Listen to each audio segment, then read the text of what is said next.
Olá, pessoal. Meu nome é Jéssica, faço licenciatura de Pedagogia na Uninter, sou aluna do Polo Catedral e hoje eu vim aqui para apresentar meu estágio de ensino médio na modalidade Covid. Devido à pandemia, né, então a gente estará apresentando na modalidade vídeo.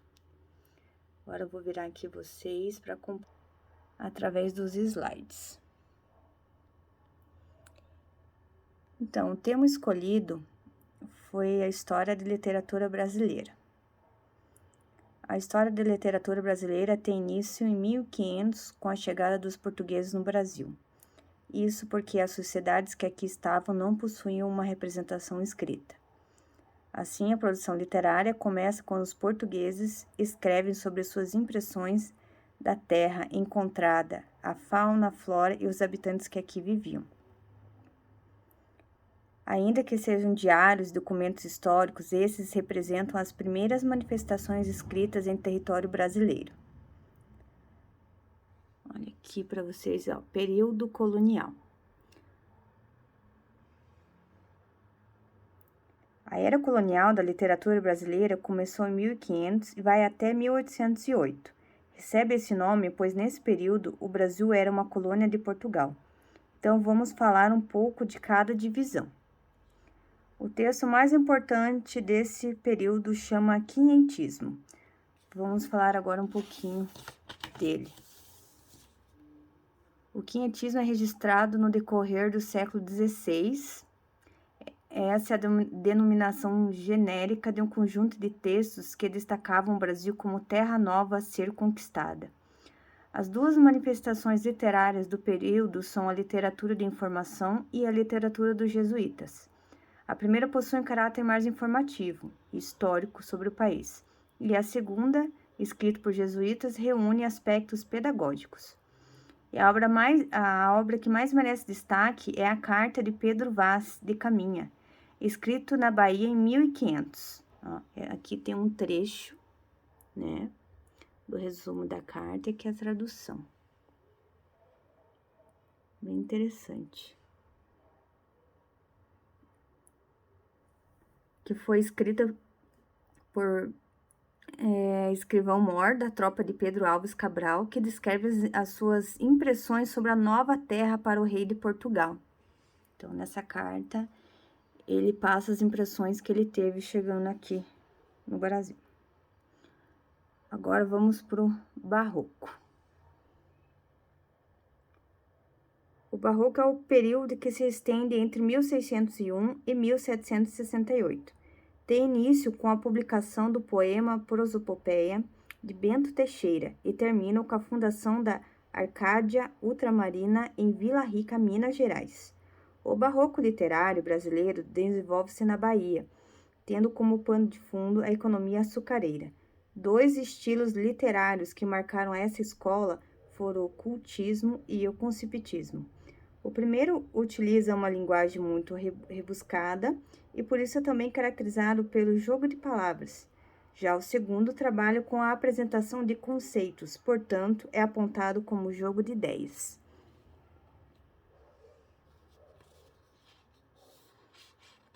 Um dos maiores representantes foi o poeta Gregório de Matos, conhecido como Boca de Inferno. Além dele, merece destaque o Padre Antônio Vieira e os seus sermões.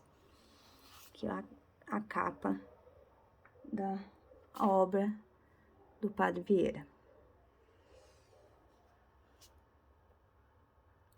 O arcadismo é o período que se estende de 1768 a 1808 e cujos autores estão intimamente ligados ao movimento da Confidência em Minas Gerais. Agora, o pano de fundo é a economia ligada à exploração do ouro e das pedras preciosas. Além disso, destaca-se o relevante papel desempenhado pela cidade de Vila Rica, Ouro Preto.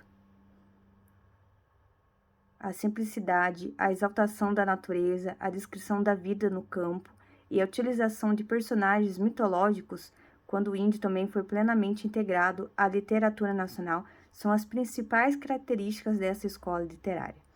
No Brasil, esse movimento tem início com a publicação de obras poéticas de Cláudio Manuel da Costa, em 1768. Além dele, merece destaque o poeta Thomas Antônio Gonzaga e a sua obra Marília de Dirceu. Aqui a imagem de Thomas Antônio. O período de transição, chamado período de transição, ocorre entre 1808 a 1836. É considerado um momento inerte na literatura brasileira, marcado pela chegada da missão artística francesa em 1816, contratada por Dom João IV. Aqui tem os autores: Thomas Antônio Gonzaga, que a gente já falou, Cláudio Manuel da Costa, Basílio da Gama, Santa Rita de Durão. Próximo, agora a gente vai entrar na era nacional. O romantismo. A era nacional da literatura brasileira começa em 1836 e dura até os dias atuais. Começa com o romantismo e perpassa pelo realismo, naturalismo, parnassianismo, simbolismo, pré-modernismo, o modernismo e o pós-modernismo. Recebe esse nome, pois ela aconteceu após a independência do Brasil em 1822. Nesse período, o nacionalismo é uma forte característica notória na literatura romântica e moderna. Então, vamos falar um pouco sobre essas. Começando pelo romantismo. Essa é a primeira escola literária a registrar um movimento genuinamente brasileiro. O romantismo no Brasil se inicia em 1836, com a publicação da obra Suspiros Poéticos e Saudades de Gonçalves Magalhães. Pendura até 1881, quando Machado de Assis e Aloysio de Azevedo publicam obras de orientação realista e naturalista. O período romântico no Brasil está dividido em 3 fases. Na primeira fase, temos uma forte carga nacionalista, onde o índio é eleito herói nacional. Os autores mais importantes são José de Alencar, como Iracema e o Guarani, e o autor Gonçalves Dias. Aqui tem uma imagem da obra Iracema. No segundo momento, os principais temas explorados estão ligados com o pessimismo e o egocentrismo, onde destacam-se Álvares de Azevedo, Casimiro de Abreu. Já na terceira fase, a mudança é notória, tendo a liberdade como mote principal. Os principais representantes são Castro Alves e Sousa Andrade. Aqui alguns escritores. Vamos agora para o realismo no Brasil, que começa em 1881, quando Machado de Assis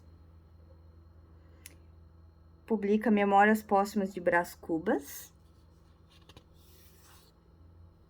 E as principais características são o objetivismo e a veracidade dos fatos, os quais são explorados por meio de uma linguagem descritiva e detalhada. Temas sociais, urbanos e cotidianos são apresentados pelos escritores do período. Oposto aos ideais românticos, a ideia era mostrar um retrato fidedigno da sociedade. Além de Machado de Assis, merece destaque o Raul Pompeia e o Visconde de Taunaí. Algumas características aqui são o rompimento com os ideais românticos, objetividade em detrimento da subjetividade, crítica à burguesia e à desigualdade social, crítica às instituições religiosas, representação fidedigna da realidade, profundidade psicológica e linguagem detalhada.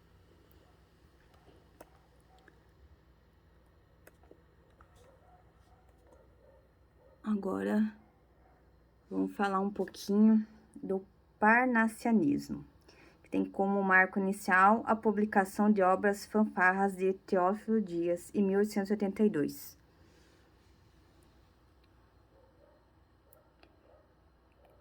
Essa também é outra escola literária que surge paralela ao realismo e ao naturalismo. Todavia, sua proposta era bem diferente e, portanto, foi classificada de maneira independente.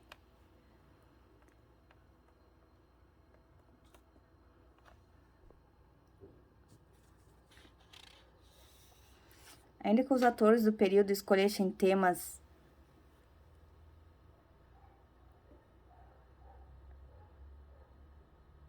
relacionados com a realidade, a preocupação residia na perfeição das formas. A arte pela arte é o mote principal do movimento. Nesse período, os valores estiveram essencialmente voltados para a estética poética, como a métrica, as rimas e a versificação. Dessa maneira, houve uma forte preferência pelas formas fixas, por exemplo, o soneto.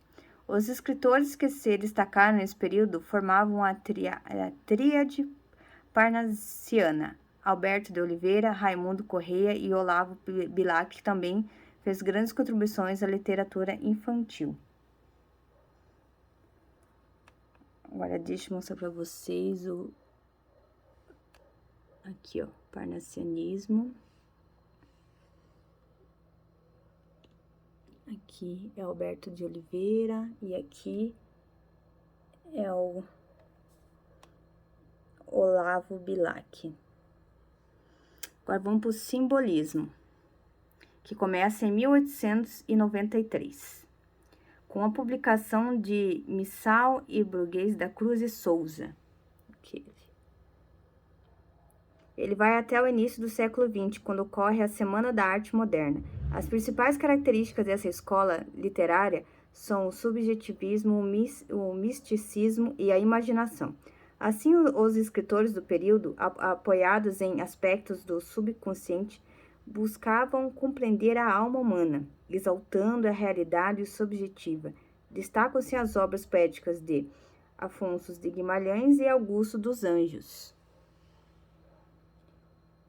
Aqui é um trechinho de Augusto dos Anjos,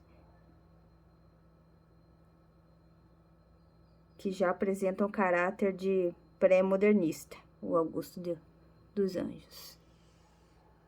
Agora a gente vai começar a falar do pré-modernismo, que foi uma fase de transição entre o simbolismo e o modernismo que ocorreu no início do século XX. Aqui já se via despontar algumas características modernas, como a ruptura com o academicismo e ainda o uso de uma linguagem coloquial e regional. As temáticas mais exploradas pelos escritores do período estiveram voltadas para a realidade brasileira, com temas sociais, políticos e históricos.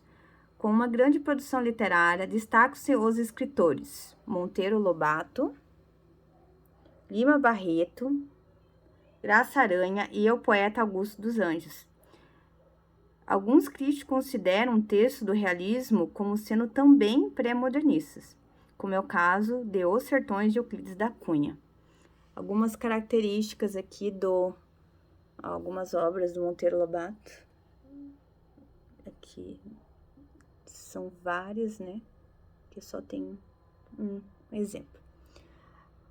Agora, as características do pré-modernismo seria a ruptura, né, com o academicismo, ruptura com o passado e a linguagem parnassiana, linguagem coloquial e simples, né, exposição da realidade social brasileira, regionalismo e nacionalismo, marginalidade das personagens, o sertanejo, o caipira, o mulato. Temas, fatos históricos, políticos, econômicos e sociais. Agora vamos entrar no modernismo, que é marcado pela Semana da Arte Moderna, ocorrida em São Paulo em 1922. É o limite entre o fim e o início de uma nova era na literatura nacional e nas artes como um todo. Autores misturavam as tendências nacionalistas com influências europeias, como o surrealismo. O folclore brasileiro é bem presente nas obras do modernismo, assim como a presença indígena e negra. Oswaldo de Andrade publica o Manifesto Antropófago. Peguei uma imagem para vocês terem ideia. e defendendo que o Brasil precisa comer a cultura estrangeira e, durante a digestão, produzir uma cultura própria. Outro autor importante foi o Mário de Andrade, que escreveu a saga do maior anti-herói brasileiro, o Macunaíma. Esse período foi dividido em 3 fases: a fase heróica, a fase de consolidação e a fase pós-moderna. Com uma intensa produção poética, muitos escritores se destacaram: Oswaldo de Andrade, Mário de Andrade, Manuel Bandeira, Carlos Drummond de Andrade, Raquel de Queiroz, Cecília Meirelles, Clarice Lispector, Jorge Amado, João Cabral de Melo Neto, Guimarães Rosa, Graciano Ramos, Vinícius de Moraes, entre outros. Por fim, o pós-modernismo no Brasil. A produção artística brasileira passa por intensa transformação após o fim de 1945. Vocês conseguem ver, mas é bem interessante essa imagem que mostra aqui a mistura, né?